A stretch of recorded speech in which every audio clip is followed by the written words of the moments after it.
ओ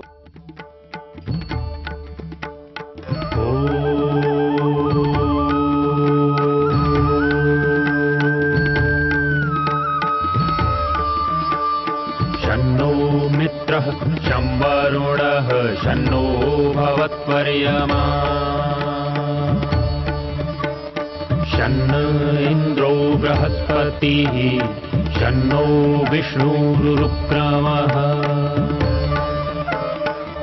ॐ शान्ति शान्ति शान्तिः।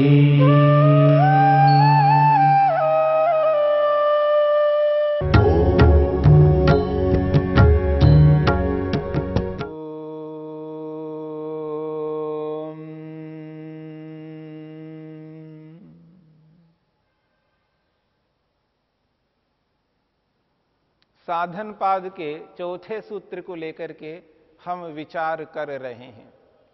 अविद्या क्षेत्रम उत्तरेशम प्रसुप्त तनो विच्छिन्नोदाराणाम। अविद्या क्षेत्र है, खेत के समान है, प्रसव भूमि है, बाद वाले अस्मिता, राग, द्वेष और अभिनिवेश का। और ये क्लेश प्रसुप्त के रूप में, तनु के रूप में, विच्छिन्न के रूप में और उदार के रूप में रहते हैं। ये पांचों क्लेश एक स्थिति में नहीं रहते हैं, अलग अलग इनकी स्थितियां हैं। वो चार प्रकार की स्थितियां हैं। एक प्रसुप्त है, एक तनु है, एक विच्छिन्न है और एक उदार है। महर्षि वेदव्यास ने इन स्थितियों को परिभाषित किया है। प्रसुप्त को प्रसुप्त क्यों कहते हैं, तो महर्षि ने स्पष्ट किया है, चेतसी शक्तिमात्र प्रतिष्ठानाम बीज भावोपगमः। प्रसुप्त की परिभाषा की है। ये जो पांचों क्लेश है, ये मन में शक्ति के रूप में, केवल शक्ति के रूप में विद्यमान रहते हैं। बीज भावोपगमा, केवल बीज के रूप में कार्यरत न होते हुए मन के अंदर बने रहते हैं, यानी सोए हुए रहते हैं। ये जो सोए हुए रहना है इनका, ये तब तक सोते हुए रहेंगे जब तक वो परिस्थिति सामने उपस्थित नहीं होती है।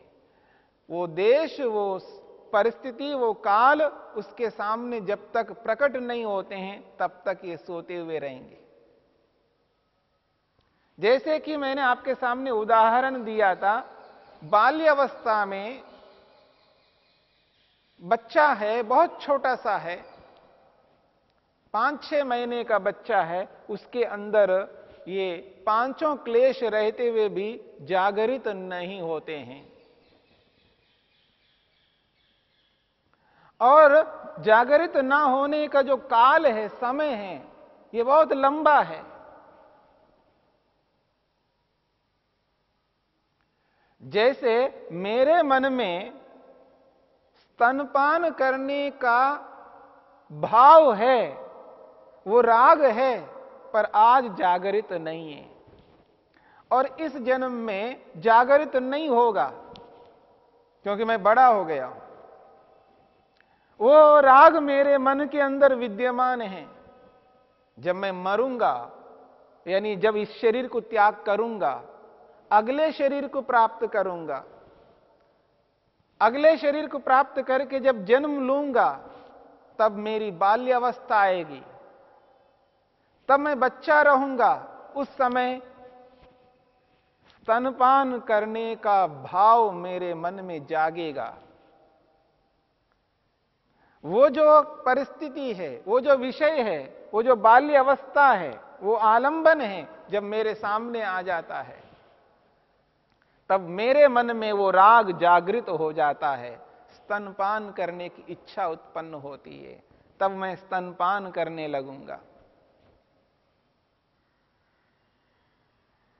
ये एक प्रकार की स्थिति है।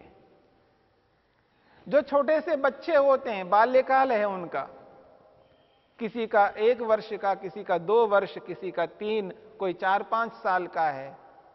किशोर अवस्था से पहले की जो अवस्था है, बाल्यावस्था, इस बाल्यावस्था में वो राग, वो द्वेष, वो अभिनिवेश उत्पन्न नहीं होते हैं जो प्रौढ़ लोगों को उत्पन्न होते हैं, जो वृद्ध अवस्था वाले लोगों को उत्पन्न होते हैं, जो युवा अवस्था वाले लोगों को उत्पन्न होते हैं।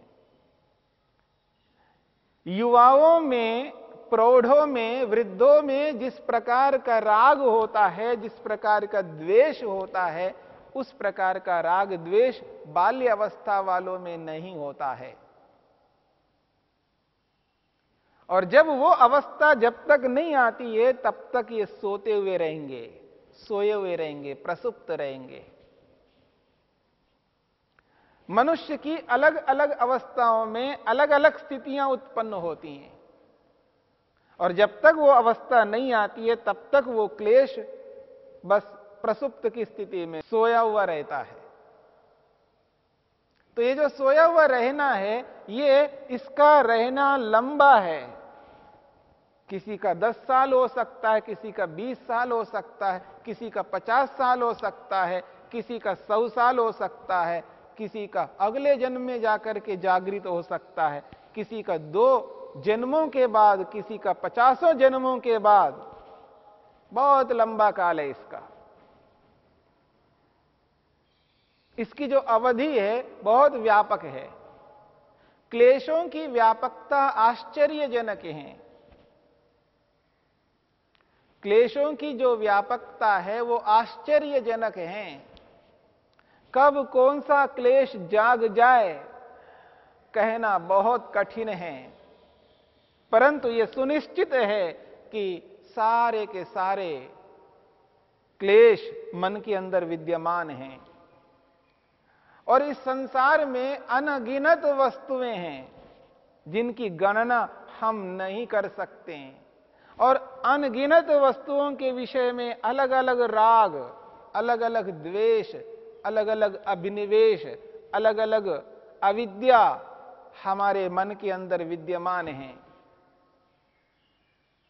किस वस्तु के विषय में कौन व्यक्ति किस काल में, किस परिस्थिति में, किस देश में राग से युक्त होगा, द्वेष से युक्त होगा, अभिनिवेश से युक्त होगा, अविद्या से युक्त होगा, कहना बहुत कठिन है।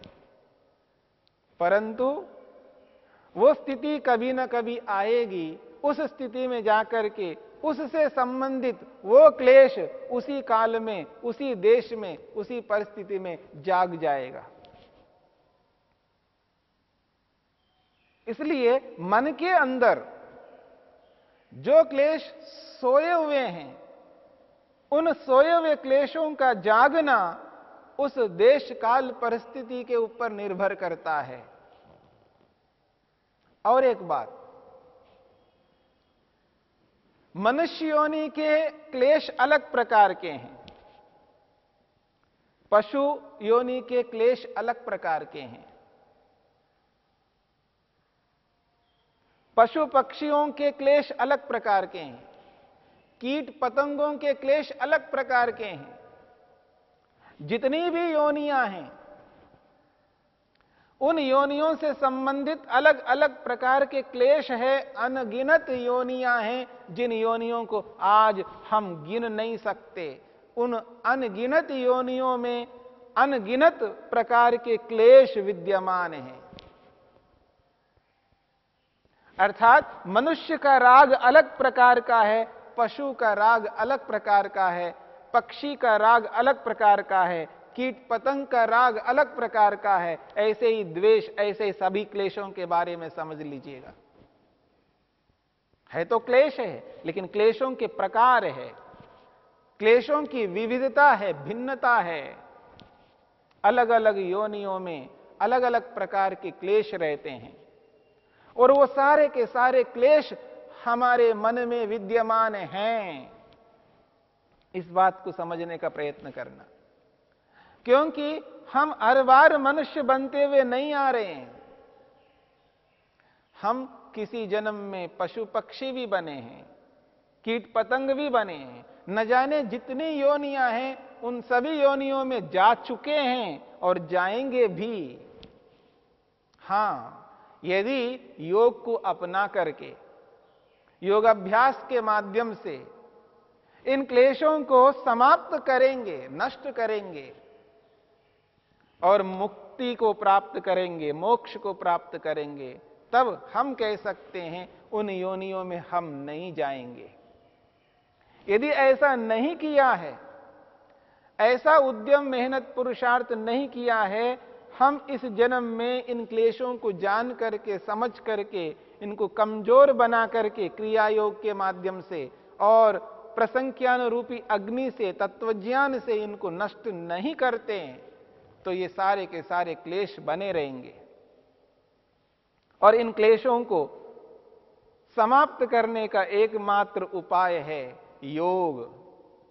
इस योग के माध्यम से इन क्लेशों को हम भस्म कर सकते हैं, दग्ध कर सकते हैं, जे भुने हुए चने के समान बना सकते हैं। इसलिए अलग अलग योनियों में अलग अलग प्रकार के राग, द्वेष आदि बने हुए हैं और वो सारे के सारे क्लेश, वो सारे के सारे प्रकार आज हमारे मन के अंदर विद्यमान हैं, परंतु कैसे हैं? सोए हुए हैं।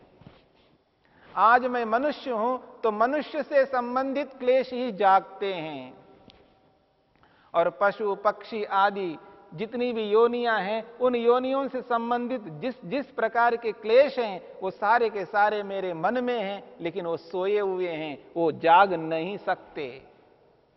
ऐसी व्यवस्था परमपिता परमात्मा ने की है। मनुष्य योनि में मनुष्य योनि से संबंधित ही क्लेश जागते हैं, बाकी योनियों से संबंधित क्लेश जागते नहीं हैं, वो सारे के सारे प्रसुप्त की स्थिति में रहते हैं। इसलिए इस बात को समझने का प्रयत्न करना, जितनी योनियां हैं उतने ही प्रकार के क्लेश, उतने ही प्रकार उनकी विविधताएं विद्यमान हैं और वो सब के सब हमारे मन के अंदर भरे हुए हैं, पर जाग नहीं सकते, वो सब सोए हुए हैं। और मनुष्य जन्म के जो क्लेश हैं, मनुष्य योनि में उभरने वाले जो क्लेश हैं, वो भी सारे के सारे क्लेश हर समय उभरते नहीं हैं। मनुष्य योनि में भी अलग अलग अवस्थाएं हैं। बाल्य अवस्था अलग, किशोर अवस्था अलग, युवा अवस्था अलग, प्रौढ़ अवस्था अलग और वृद्ध अवस्था अलग।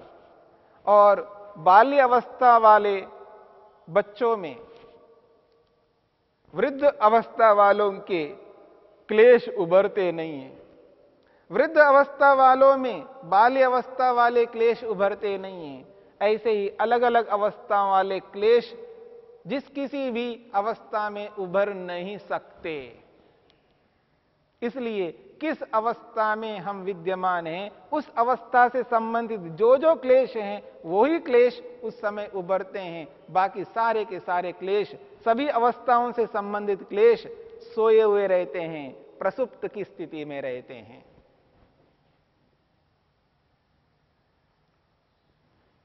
यह नहीं समझना है कि आज मुझ में अमुक विषय में राग नहीं है, तो यह नहीं समझना कि मेरे में राग ही नहीं है। हां, उस विषय में वर्तमान में राग नहीं है, लेकिन वो राग सोया हुआ हो सकता है, तनु हो सकता है, विच्छिन्न हो सकता है।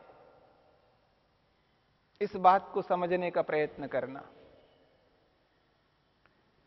और इसकी जो अवधि है, जो प्रसुप्त अवस्था में रहने वाले जो क्लेश है, इनकी जो अवधि है, बहुत लंबी अवधि है। इस विस्तृत अवधि को भी समझने की चेष्टा में करनी है। वेदादि शास्त्रों के अनुसार ये जो सृष्टि है, जो संसार है, इस संसार की जो अवधि है 4 अरब 32 करोड़ वर्ष माना जाता है। ये जो सृष्टि हमें दिखाई दे रही है, जो संसार है, इस संसार की जो उपस्थिति है, इसकी जो विद्यमानता है, ये लगातार बनी रहती है सृष्टि। कब तक? 4 अरब 32 करोड़ वर्ष तक ये सृष्टि बनी रहती है। अभी वर्तमान में 1 अरब 96 करोड़ 8,53,115वां वर्ष चल रहा है, यानी लगभग 2 अरब वर्ष होने जा रहे हैं। इन 2 अरब वर्षों में जो संस्कार हमें, जो अविद्या, अस्मिता आदि क्लेश जागृत नहीं हुए हैं, आगे जाकर के होंगे। इसकी जो अवधि है लंबी है। प्रलय होने तक पता नहीं कितने ही संस्कार, कितने ही ये क्लेश उभर जाएंगे आगे जाकर के, पर कब उभरेंगे हम नहीं कह सकते। वो देश, वो काल, वो परिस्थिति ही बताएंगे कब उभरेंगे। लेकिन मन में विद्यमान है। कैसे हैं? सोए हुए हैं, प्रसुप्त की स्थिति में हैं। तो 4 अरब 32 करोड़ का ये जो काल है, ये लंबा काल है। इतना ही नहीं है, ये एक ही सृष्टि नहीं है। इस सृष्टि के बाद में प्रलय होगा ना, प्रलय की जो अवस्था बनी रहेगी, यानी ये सारा का सारा ब्रह्मांड सत्व रज तम इसमें जब विलीन हो जाता है और विलीन होकर के 4 अरब 32 करोड़ वर्ष तक प्रलय में ही विद्यमान है, प्रलय में ही विद्यमान रहेगा, यानी कारण में ही बना रहेगा। और उस स्थिति में ये सब के सब क्लेश विद्यमान रहेंगे, सोए हुए रहेंगे। ये सारे के सारे क्लेश सोए हुए रहेंगे। उस स्थिति में भी ये बने रहेंगे, परमात्मा के ज्ञान में विद्यमान रहेंगे। और जैसे ही दोबारा सृष्टि बनेगी, वो सारे के सारे क्लेश फिर मन के साथ जुड़ जाएंगे, फिर वापस वही क्लेश आते हैं। तो 4 अरब 32 करोड़ साल तक प्रलय की स्थिति में भी रहते हुए भी ये क्लेश समाप्त नहीं होते हैं, फिर वापस आत्मा के साथ जुड़ जाते हैं, मन के साथ जुड़ जाते हैं। इनकी जो प्रसुप्ति की स्थिति है बहुत लंबी स्थिति है, लंबी अवधि है। और जब व्यक्ति मुक्ति को, मोक्ष को प्राप्त नहीं होता है, तो न जाने कितनी सृष्टियों तक ये चलता रहता है। जन्म मरण, सृष्टि और प्रलय, सृष्टि और प्रलय, इसकी स्थिति भी बहुत लंबी अवधि है। ये क्लेश बने ही रहते हैं और जागृत नहीं होते हैं तो प्रसुप्त की स्थिति में रहते हैं। तो प्रसुप्त की स्थिति अलग अलग प्रकार की है। इस सृष्टि की जो प्रसुप्त स्थिति है वो अलग प्रकार की है। अवस्थाओं की दृष्टि से जो प्रसुप्त की स्थिति है वो अलग प्रकार की है।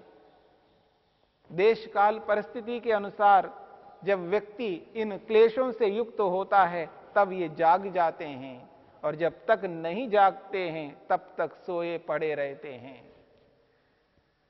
तो तत्र का प्रसुप्ति ही, प्रसुप्त किसको कहते हैं? तो चेतसी शक्ति मात्र प्रतिष्ठानाम बीज भावोपगमा, केवल मन में शक्ति के रूप में विद्यमान रहते हैं, केवल बीज के रूप में विद्यमान रहते हैं, उसी को प्रसुप्त कहा है। यही प्रसुप्त अवस्था है। ये क्लेश की एक अवस्था हुई है।